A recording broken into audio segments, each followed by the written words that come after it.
Alô? Alô, tudo bem?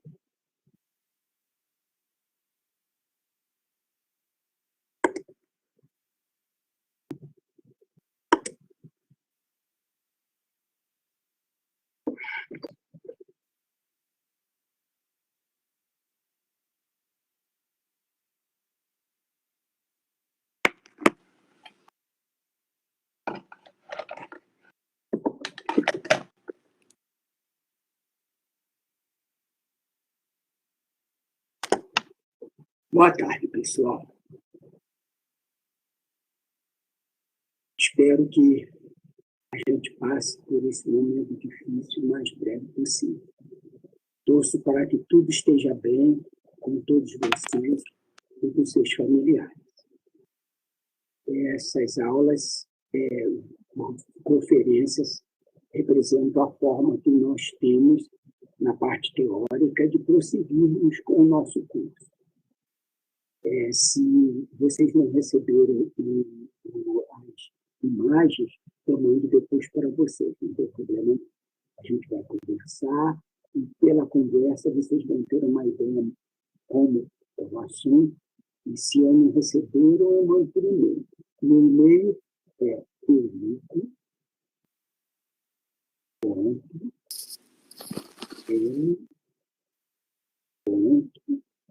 souza@terra.com.br.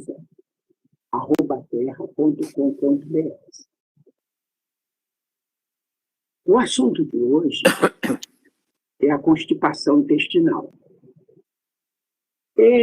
A constipação ela é importante não porque ela vai determinar a morte de criança, mas sim pela mudança na qualidade de vida que ela pode trazer. Nos casos mais extremos, a criança tem o que a gente chama de SON, escapamento fecal, e que suja a roupa de baixo, e, consequentemente, isso traz um desconforto muito grande para a criança, um complexo de culpa, conduzindo a problemas emocionais.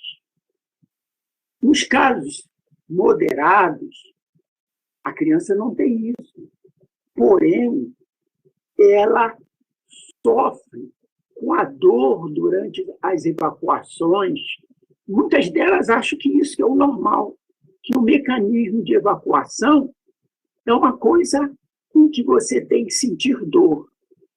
E a questão da constipação na criança, a não ser nos casos graves, ela não faz parte, geralmente, das queixas que as mães trazem no nosso acompanhamento. Quando ela vem nos procurar, ela vem por um outro motivo, uma causa aguda para o acompanhamento normal da criança, e ela deixa de mencionar a constipação como sendo, assim, um dos motivos dessa consulta. Por isso que nós devemos, sempre que cuidamos de uma criança e a atendemos por outros motivos, olhada de uma forma mais global. E essa forma mais global ela inclui a pesquisa da constipação na criança. Para auxiliar esse diagnóstico, eu vou utilizar o conceito da Sociedade Paulista de Gastroenterologia. Isso é só para facilitar a gente buscar a síndrome de constipação. Então, é uma síndrome que consiste na eliminação com esforço de fezes ressecadas ou de consistência aumentada, independente do intervalo de tempo entre as evacuações. Qual é a importância desse conceito? Você tem que memorizar.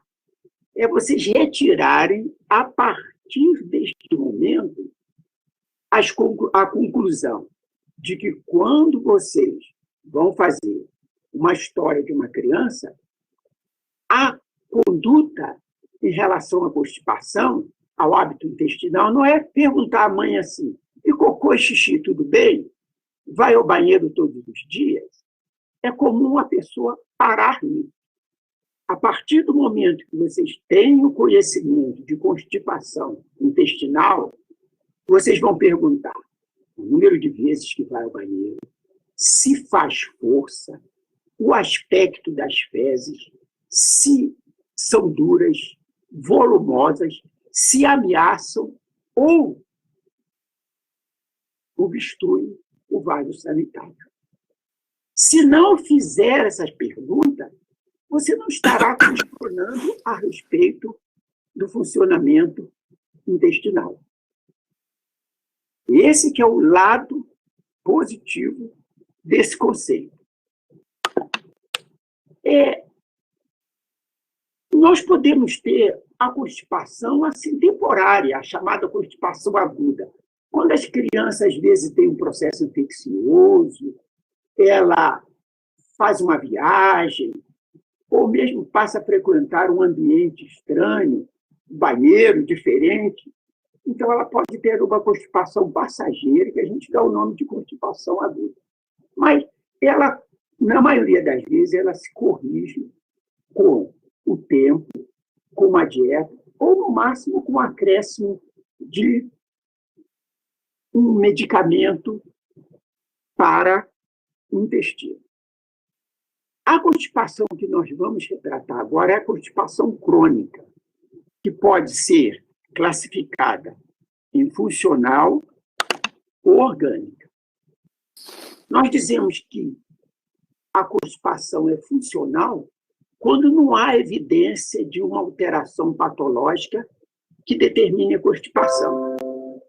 Cerca de 90% a 95% dos casos de constipação que nós vamos ver na criança será de constipação funcional.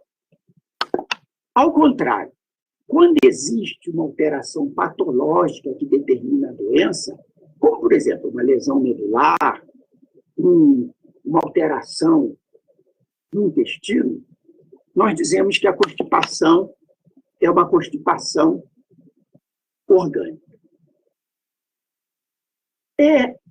Em relação às manifestações clínicas, aquelas que nos permitem verificar uma criança tendo constipação ou não, vocês vão ver que elas são diferentes quando se trata da criança menor e da criança maior. Nos lactentes, evacuação de fezes endurecidas, insípidas, ou seja, semelhante a cabritinho, eliminadas com dor que a mãe relata, esforço e dificuldade. Algumas vezes, você vai examinar essa criança e encontra uma fissura anal. E nem sempre é obrigatório esse aumento do intervalo das evacuações. Na criança maior, nós temos eliminação com esforço e ou dor de fezes endurecidas. Eliminação de fezes volumosas que, às vezes, entopem os vasos. Mecanismo de retenção. A criança começa a segurar as evacuações. E depois passa a ter uma incontinência. Ou seja, ela passa a eliminar, sujar a roupa de baixo com pequenas quantidades de fezes. E podemos, às vezes, e é muito comum isso acontecer em nossos ambulatórios, a mãe nos procurar com a queixa de dor abdominal recorrente e sinais de infecção urinária. Isso pode ser um sinal de constipação crônica. Como vocês estão vendo, eu citei uma série de formas da gente pesquisar a constipação e vocês começaram a pensar assim: peraí, mas só com isso eu não sei se tem ou não tem constipação. Pois bem, durante anos, todo mundo que praticava pediatria fazia o diagnóstico de constipação assim, do seu jeito. Atribuía um ou dois desses sinais, às vezes, quando o sinal era muito forte, como um intervalo, eles consideravam como tendo constipação. Por isso, não havia uma padronização. E, por isso, também, a frequência da constipação ela é muito diferente quando nós avaliamos a criança. Quando a gente vê essa frequência, a gente observa que, por exemplo, na literatura, ela vai de 15% a 33%. Mas, quando se trata da constipação em serviço de gastroenterologia pediátrico, aí ela divide coador abdominal, refluxo gastroesofágico, as principais causas de procura da constipação na criança. Então, por tudo isso, foram criados nas últimas décadas estudos para se definir a constipação crônica funcional na criança. E o estudo que nós vamos utilizar, e que é orientado pela Sociedade Brasileira de Pediatria, é o dos critérios de Roma, que foram estabelecidos em 2006. Esses critérios, embora tenham falhas, eles padronizam uma forma de nós fazermos o diagnóstico de constipação na criança. De que maneira? Eles estabelecem no recém-nato, lactentes e pré-escolares, ou seja, aquelas crianças que ainda não têm o controle esfincteriano, a presença de 2 ou mais dos aspectos que nós vamos ver. Ou seja, 2 ou menos evacuações por semana. Pelo menos um episódio por semana de incontinência fecal. Isso, a critério, a rigor, só deveria aparecer na criança maior. Mas tem algumas crianças que, antes de alcançarem 4 anos, ela tem essa incontinência fecal. História de retenção fecal. A criança fica no canto, segurando as suas evacuações. Relato de evacuações dolorosas. A criança faz força, se a mãe percebe que ela sente dor para evacuar. Se for uma criança menor, ela chora.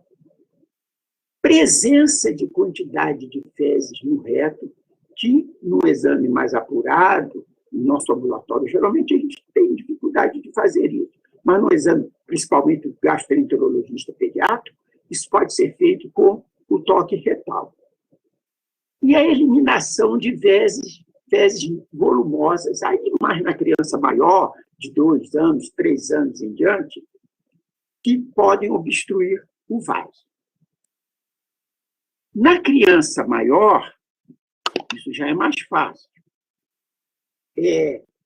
Você terá que apresentar pelo menos uma vez por semana e, no mínimo, por 2 meses,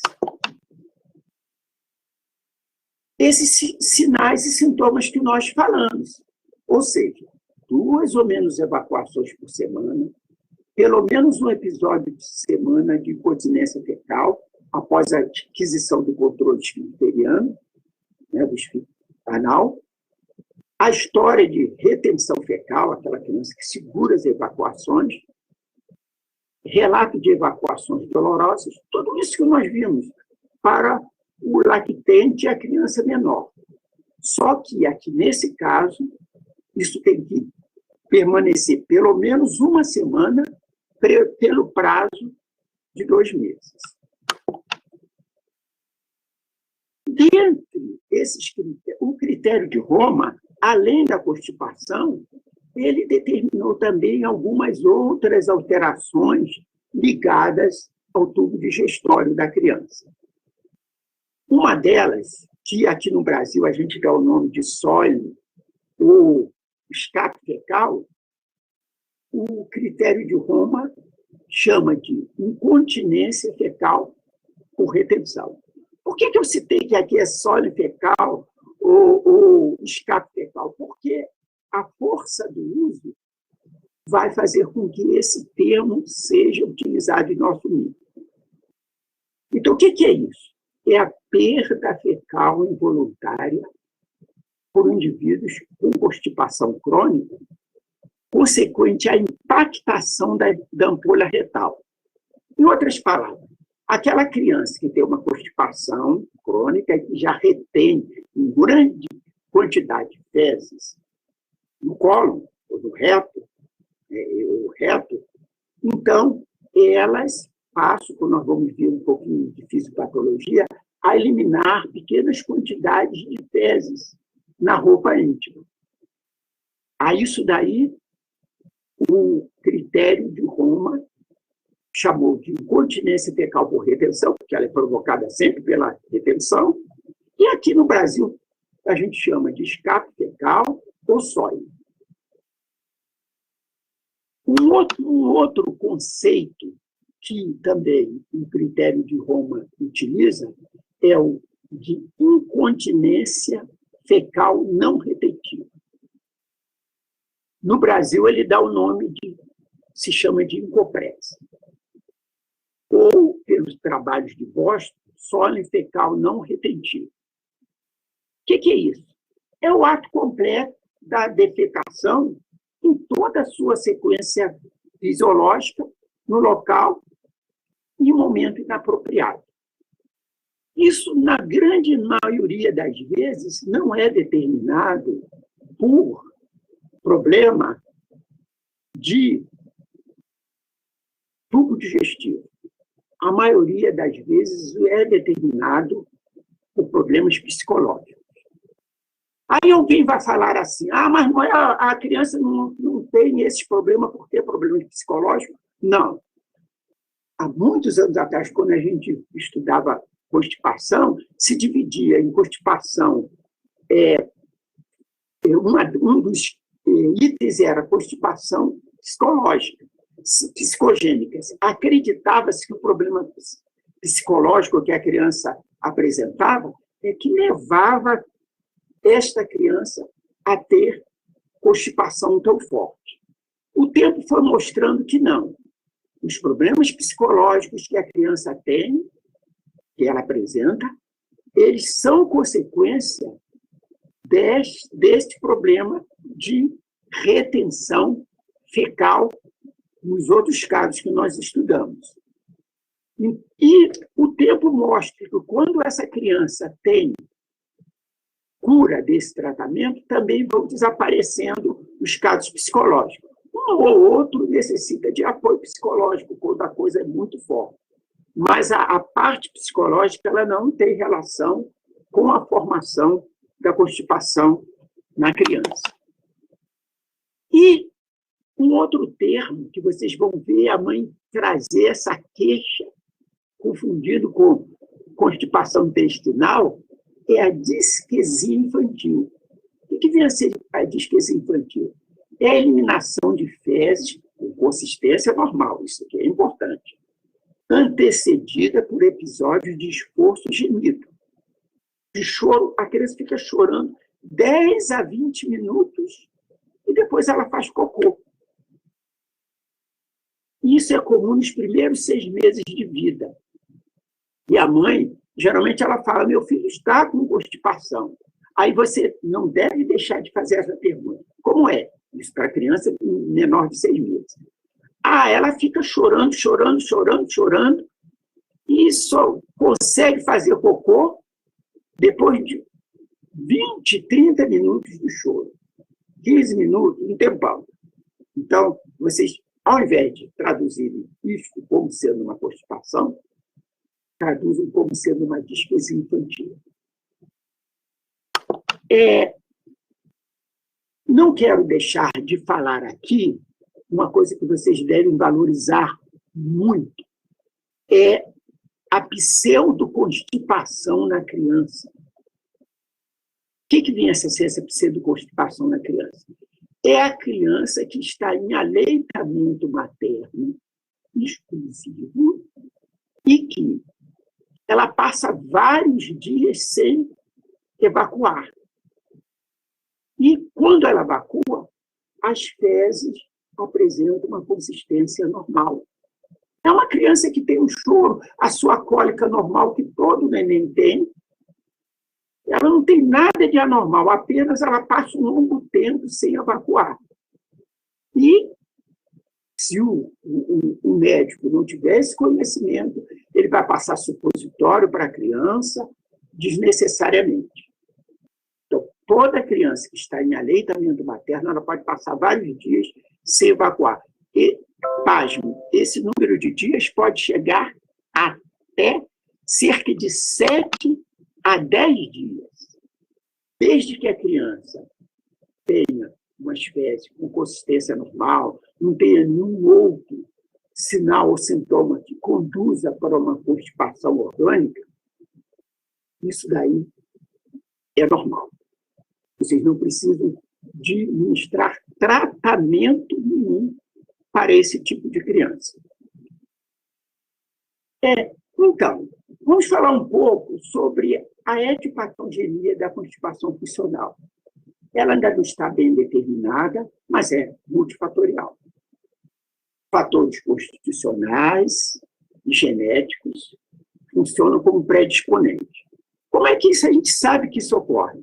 É muito comum, quando a criança tem constipação, a mãe fala, eu também tenho, o pai também tem. Há uma relação muito grande entre o número de crianças constipadas e esse relacionamento familiar.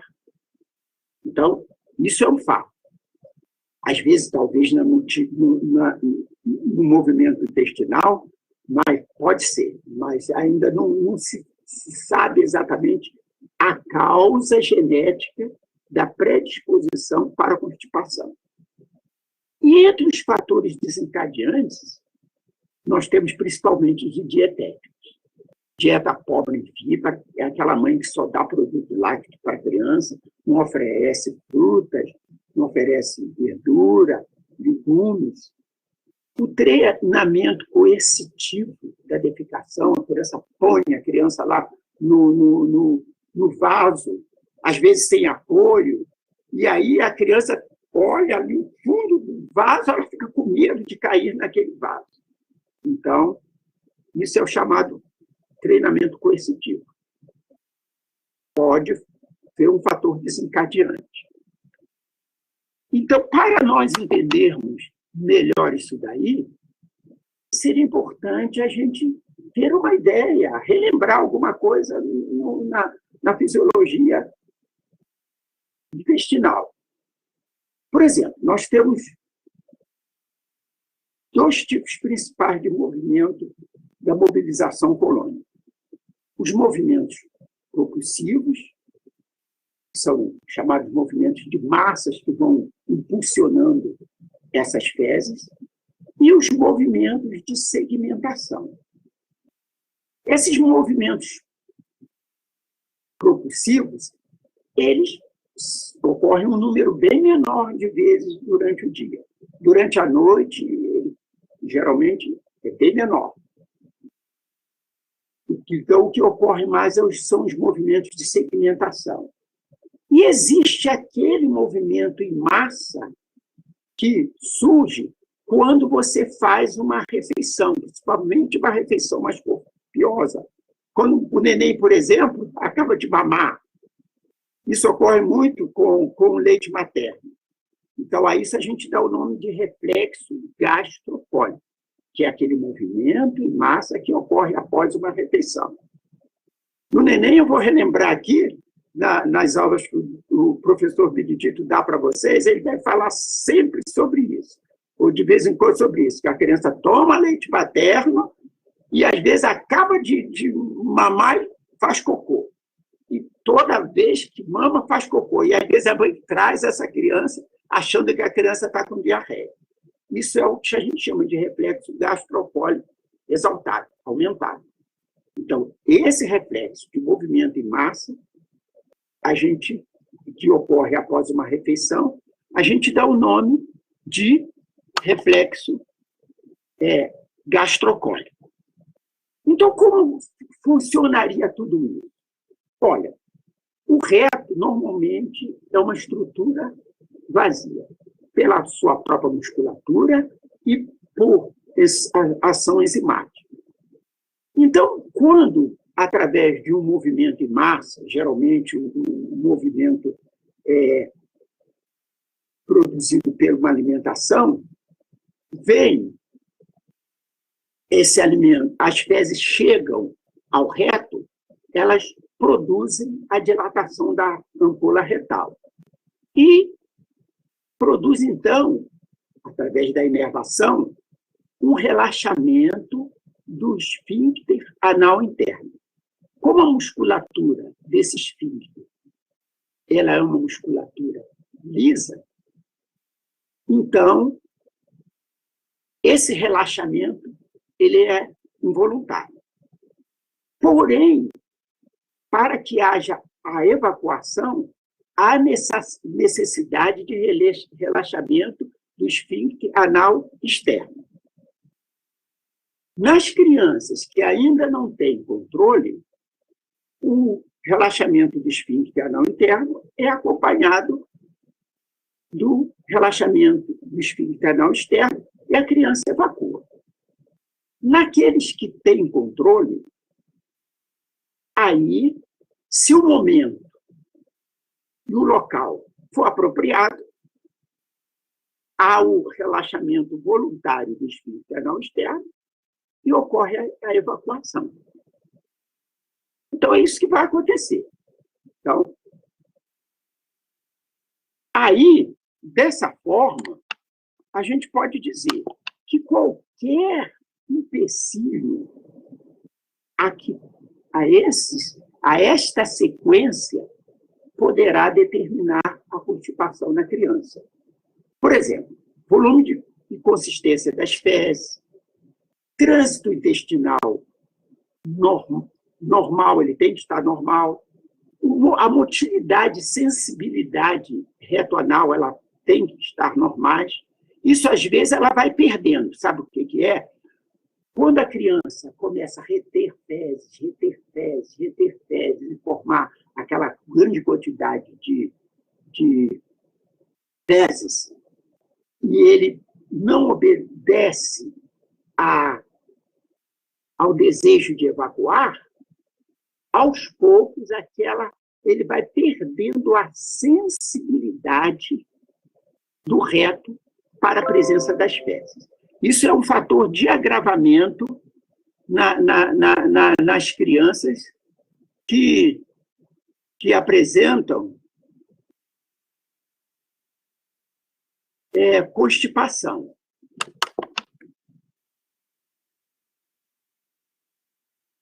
Então, o que vai acontecer, na maioria dos casos de constipação, é que ela passa a ser desencadeada, principalmente nos casos mais graves, por um estímulo doloroso. Esse estímulo doloroso faz com que a criança, de forma involuntária, ou até mesmo voluntária, ela retenha a evacuação. Ao reter a evacuação, o que vai acontecer? As fezes vão absorver mais água, vão se tornar endurecidas, e isso vai funcionar como um mecanismo de maior dificuldade para essa criança evacuar.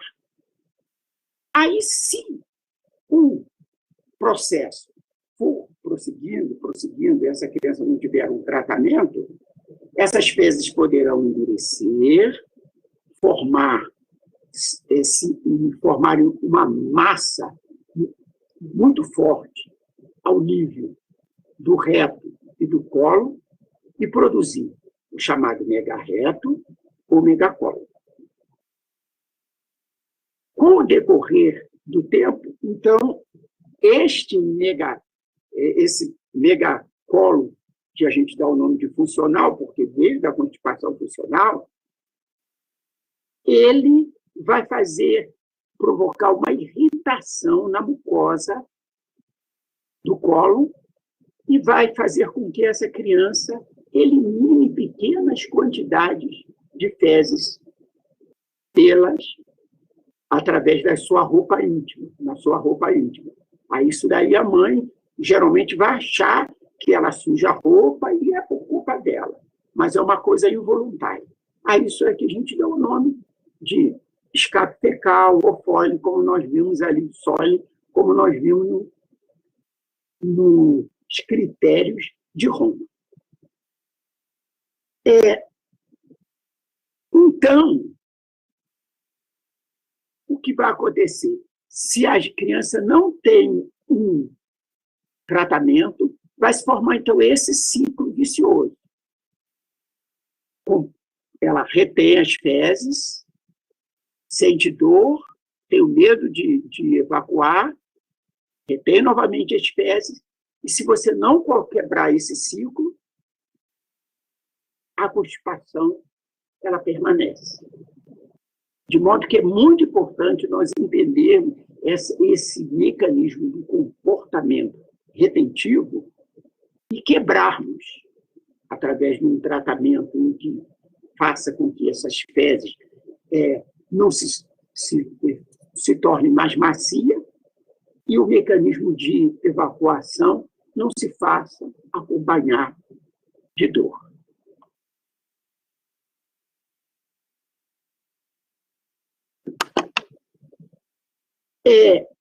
Em relação às causas orgânicas, nós temos causas que estão localizadas dentro do intestino e fora do intestino, ou seja, no tubo digestório ou fora do tubo digestório. Não há necessidade de se fazer essa especificação. Mas alguns autores classificam constipação orgânica intestinal ou extraintestinal. Não há necessidade disso. Então, qualquer mecanismo que não seja apenas o do funcionamento normal do intestino, que determine constipação, nós damos o nome de constipação orgânica. Onde nós vamos encontrar isso? Em alterações na medula espinhal, como no mielocele, espinha bífida, distúrbios endócrinos, como o hipotiroidismo, que é a tireoide, ela comanda o nosso organismo como um todo, hipercalcemia, e alterações anais, como a atresia anal, estenose anal. E uma patologia que a gente sempre deve ter o cuidado de fazer o diagnóstico diferencial com a constipação crônica, que não tem tratamento, ou que é acompanhado de alterações no desenvolvimento da criança, distensão abdominal, que é a enfermidade de Hirschsprung, que é uma aganglionose intestinal. Eu citei aqui também como causas orgânicas o leite de vaca, porque os autores colocam como causa orgânica porque ele causa uma proctite. E se ele está lesando ali uma parte do intestino, então passa a ser considerado como sendo orgânico.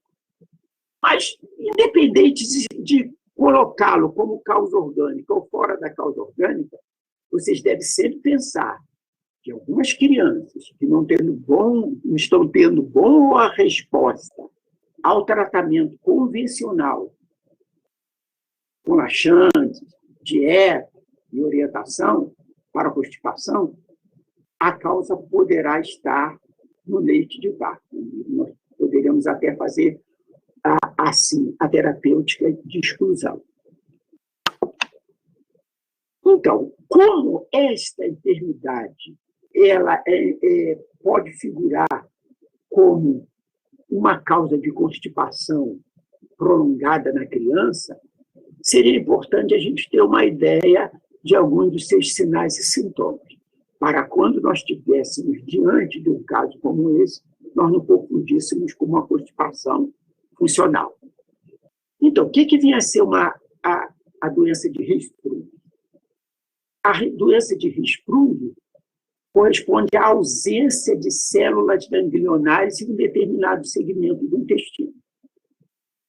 Existe aquela forma clássica, que pega uma parte do intestino maior, e existe a causa que a gente dá o nome de segmento curto ou ultracurto.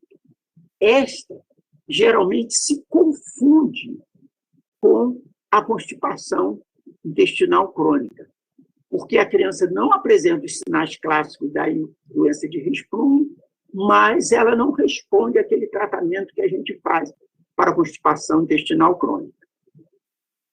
Como seria essa doença de Hirschsprung em relação aos sinais e sintomas? A criança já começa, às vezes, tendo retardo na eliminação de mecônio.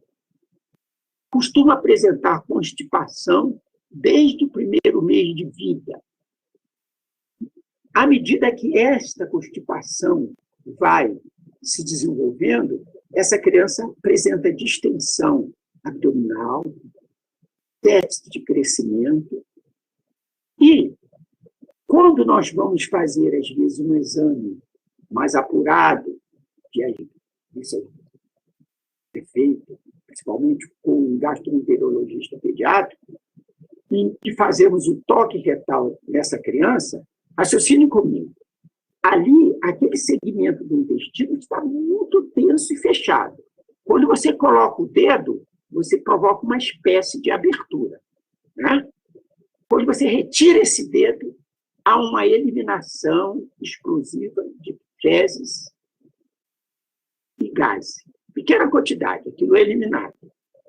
Isso é um dado durante o exame físico que favorece o diagnóstico de doença de Hirschsprung. Deve ser, então, ser feito. Toda criança que tem uma constipação prolongada. E vocês têm uma imagem de enfermidade de Hirschsprung. A criança tem uma distensão abdominal, baixo desenvolvimento e tudo. Aqui em Barbacena, eu peguei 2 casos de enfermidade de Hirschsprung. Eles foram todos para BH, com o professor da UFMG, Chico Pena. Como vamos fazer, então, o diagnóstico de enfermidade da constipação intestinal? Anamnese, exame físico, palpação do abdômen e, sempre que possível, toque retal. Na anamnese, quero lembrar a vocês aquilo que nós falamos durante o conceito dado pela Sociedade Paulista de Gastroenterologia para a constipação. Atendemos uma criança por um motivo qualquer, mesmo que a queixa não seja constipação, nós devemos perguntar quantas vezes vai ao banheiro por semana, se essas evacuações são feitas com esforço, se as fezes são volumosas ou em forma de aspecto de cabritinho, né? Fezes de cabritinho, ou a criança sente dor. Todos esses sinais, essas perguntas devem ser feitas para vocês caracterizarem essa criança e agrupá-la, enquadrá-la dentro daqueles critérios de Robb. O exame físico, a gente vai ver a criança como um todo. E você vai procurar, naqueles casos, principalmente, que oferece maior dúvida, se essa criança apresenta alguns sinais de possível doença orgânica. Por exemplo, a enfermidade de Hirschsprung. Você vai palpar esse abdômen da criança. Na palpação, às vezes, na criança que tem uma constipação já mais grave, nós encontramos a massa fecal durante a palpação. É bom a gente fazer isso no ambulatório e encontrar. E o toque retal. Então, geralmente, a gente não vai precisar de exames complementares. E toda vez que a gente for pensar em criança que tem constipação, nós devemos ficar sempre atentos para aquilo que nós chamamos de sinais de alerta para a constipação orgânica. Quase sempre eles são voltados para a enfermidade de Hirschsprung. Por exemplo, dificuldade na eliminação de mecônio, início no primeiro mês, distensão abdominal, falta de desenvolvimento e, durante o toque retal, escape de fezes líquidas e ar do reto quando o dedo é retirado ao toque. Esses são sinais que, quando presentes, a gente deve pensar na probabilidade de ser uma constipação orgânica. Então, exames complementares, na maioria das vezes, não são necessários. Mas, por exemplo, quando nós temos dificuldade de fazer o toque retal, e você quer ter uma certeza de que essa criança está tendo uma retenção fecal, você pode lançar mão da radiografia simples de abdômen. Então, ela só deve ser usada em casos selecionados. Vocês vão falar, o que vai achar? O próprio radiologista, quando a gente manda, ele já costuma mandar assim, sugestivo de fecaloma. Ele já nos facilita o trabalho. Mas quem está acostumado a ver radiografia de abdômen de criança, o pediatra, ele sabe fazer esse diagnóstico da presença de fezes no abdômen, no intestino. O outro exame complementar que a gente pode utilizar é o enemopaco. Ele é usado quando a gente tem suspeita de enfermidade de Hirschsprung. Ele avalia a dilatação de segmentos colônicos, secundária à retenção fecal contínua.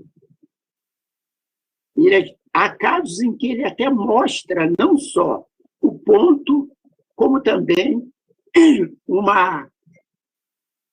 mostra um megacolo que se faz presente após o local em que há a ganglionose. Eu mostrei aí, mandei para vocês nas imagens, uma imagem que mostra exatamente esse megacolo funcional e uma seta apontando para o local da ganglionose. Um outro exame que muitos serviços estão passando a utilizar em substituição ou antes da colonoscopia é a manometria. O que essa manometria ela avalia? Eu falei para vocês que há um relaxamento do esfíncter anal interno, quando as fezes chegam no reto, de seguida, nos casos voluntários, né, que a criança já tem o controle, do relaxamento voluntário do esfíncter anal externo. Esse reflexo aí, a gente dá o nome de reflexo anorretal. E a manometria, através de um registro, ela mostra se há normalidade ou não com essa criança ao nível do tubo digestório. E para aqueles casos em que você deseja confirmar, ou você já sabe mesmo que é uma enfermidade de Hirschsprung, nós utilizamos a biópsia retal. Falei, a colonoscopia indicou que é uma provável enfermidade de Hirschsprung. Independente da colonoscopia, nós obrigatoriamente temos que fazer a biópsia fetal. Então, gente, podemos falar sobre o tratamento. A gente divide o tratamento da constipação em 4 etapas. A primeira delas é, claro, é você chegar para os pais e para a criança maior e dar uma orientação. O que devia ser essa orientação? Para os pais, em poucas palavras, você, com uma palavra no nível de conhecimento desses pais ou dos responsáveis, você vai explicar o mecanismo de constipação que a criança tem, no caso em que a criança vem apresentar um escape fecal, você vai falar também para os pais a causa, a forma como isso surge, e não pode deixar de dizer que isso é uma coisa que a criança não tem culpa. E para a criança também, você vai falar alguma coisa e prometendo que, durante o tratamento, se for os casos graves, ela não vai mais sentir dor, que você vai utilizar um medicamento que vai amolecer as fezes dela, e ela não vai sentir dor. Mas, assim, você, como troca, aí é uma troca mesmo, você vai falar para ela para não segurar mais as evacuações. Porque isso vai atrapalhar aquele mecanismo, vai atuar naquele mecanismo do ciclo vicioso da dor na constipação intestinal. Essa é a orientação geral. E para aqueles casos em que a criança tem uma constipação intestinal mais forte, em que há formação de fecaloma, em que as fezes estão impactadas no colo, nenhum tratamento vai funcionar. Você pode dar laxante, pode mudar a dieta dessa criança, pode mandar beber muita água, pode orientar, mas nada vai funcionar se você não retirar aquelas fezes endurecidas ao nível do colo. A isso a gente dá o nome de desimpactação, ou esvaziamento do fecaloma. É feito para os casos em que há essa impactação. Então, você não vai fazer a desimpactação numa criança que tem constipação leve. Isso é feito com medicamentos. Como são esses medicamentos? Medicamentos podem ser através da criança menor, a gente usa muito sorbitol, clister, glicerinado, que podem durar, nunca é feito de uma vez só. Você faz em torno de 2, 3 a 5 dias. E pode ser efetuado também o polietileno glicol por via oral. É uma outra forma de nós fazermos a desimpactação, o esvaziamento do fecaloma. Tirando isso, uma outra coisa que a gente vai fazer é o recondicionamento do hábito intestinal normal da criança. Como é feito isso? Nós orientamos os responsáveis para estimularem a criança a procurar o banheiro após uma refeição. Se ele vai para a escola após o almoço, então faça após o café da manhã, um local que ele tenha tempo de ir para o banheiro. Isso é feito, pode ser feito em um vaso sanitário, com um tampo de proteção, porque senão a criança tem medo, e firmando as pernas. Ela tem que apoiar as pernas. Com isso, ela vai recondicionar, ela vai voltar a ter o hábito de evacuar de uma forma normal. Isso é muito importante. Se a gente pular etapa ou subtrair etapa do tratamento de uma constipação mais complicada, nós não temos sucesso. E tem o chamado tratamento de manutenção. O que vem a ser esse tratamento de manutenção? É o uso de medidas para complementar o tratamento da constipação mais grave, aquela que tem impactação, ou aquele que é feito para a criança que não tem a constipação mais grave. Então, aquela que não tem a constipação mais grave, nós trabalhamos com o tratamento de manutenção, sempre incluindo a orientação aos pais. E aqueles que têm a constipação mais forte, mais grave, que necessitam da desimpactação, nós, após essa desimpactação, nós fazemos o chamado tratamento de manutenção. E como é feito esse tratamento? Com alimentação rica em fibra, E aí vocês vão falar, o que é essa alimentação rica em fibra? Ela tem que ter leguminosas. Então, aí é para feijão, entra qualquer uma dessas leguminosas que você utilizar. Não precisa obrigatoriamente ser o feijão. E frutas com a própria casca. Então, se comer maçã com a casca, não a banana, mas a laranja com bagaço. Pipocas, milho, abóbora. Todos esses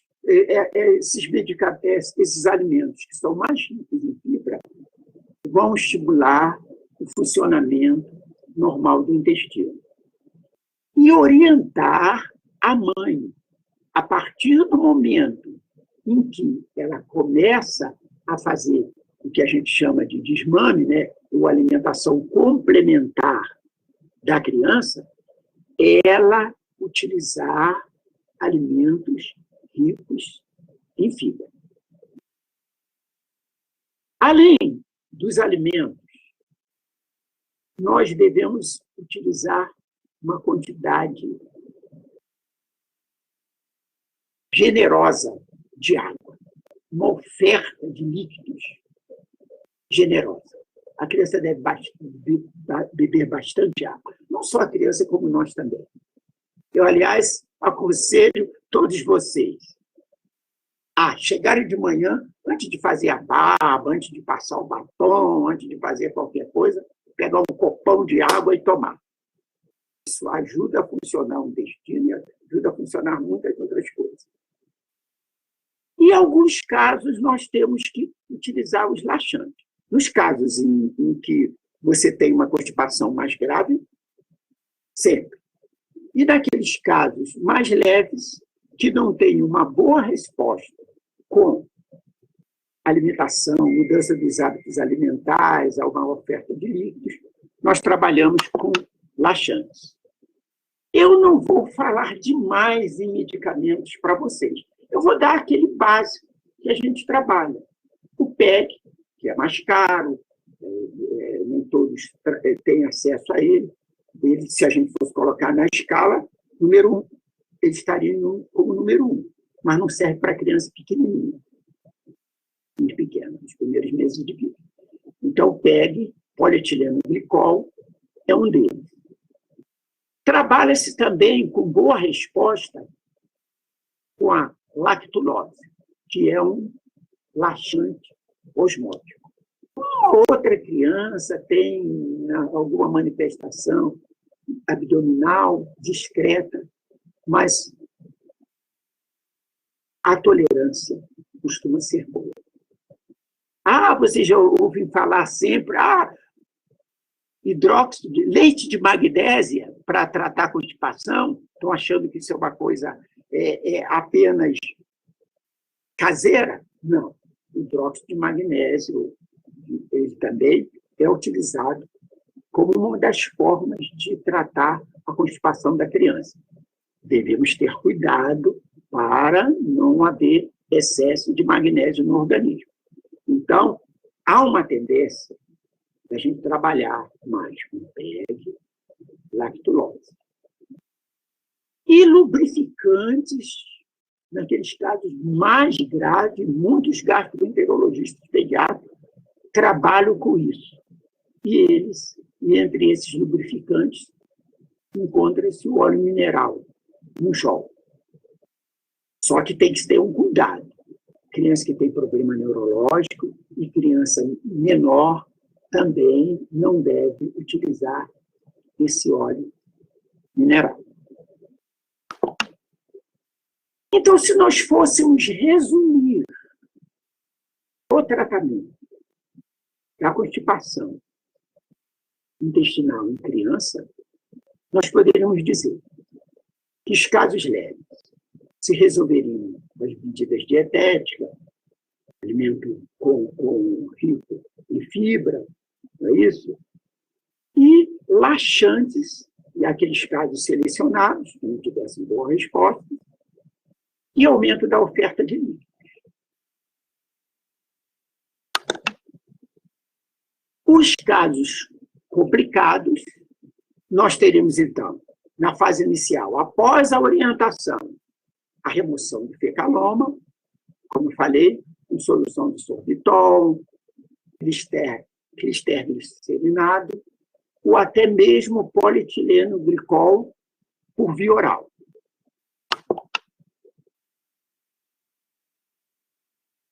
Na fase dos casos complicados, então, a gente estaria na manutenção. Obrigatoriamente, nós entraríamos com um laxante, manteríamos a dieta rica em fibras, a manutenção da criança bem hidratada e o recondicionamento do ato de evacuação. Então, é esse o tratamento. No que se refere à prevenção, é claro que ele iria figurar em primeiro lugar, e aí entra uma homenagem ao professor Benedito, que dá aula de aleitamento materno para vocês, estimular o aleitamento exclusivo até os 6 meses de idade. Orientar adequadamente o desmame. O que eu quero falar com isso? O uso de fibras na alimentação. Mamão, abóbora, feijão, ervilha, leguminosas. Introduzir fibras na alimentação da criança ao surgimento de indícios de constipação. E pesquisar no histórico da criança que vem para uma outra coisa, vocês deveriam pesquisar a constipação por aquelas perguntas que nós falamos no início. Quantas vezes? Mas também junto com quantas vezes vai ao banheiro? Com força? Sente dor? As fezes são duras? Consistência elevada? Ameaça ou entope o banheiro? Então, é esse que é o tratamento da constipação em criança. A bibliografia que eu aconselho é a da Sociedade Brasileira de Pediatria, Tratado de Pediatria, 4ª edição. Então, vou fazer um resumo. A constipação, ela é uma patologia importante da criança, porque ela prejudica a qualidade de vida desta criança. Ela prejudica a qualidade de vida dessa criança. E os casos mais graves a criança passa a ser motivo de zombaria, ela é humilhada, às vezes, pelos pais, pelos irmãos, pelos parentes, pelos vizinhos, pelos colegas, pelos professores. Então, sua qualidade de vida ela é prejudicada. E outras, as crianças apresentam dor abdominal recorrente, infecções urinárias recorrentes, sem a gente saber que isso é uma constipação. Então, nós temos que pesquisar. O tratamento, da maioria das vezes, o diagnóstico é fácil, o tratamento é feito com medidas dietéticas, orientação, uma oferta abundante de água. E tudo isso cercado de muito carinho para com os pais e para com as crianças. Era o que eu queria falar para vocês. Muita saudade. Estou rezando para que tudo isso desapareça, essa situação triste que nós estamos passando. Então, boa tarde para todos vocês.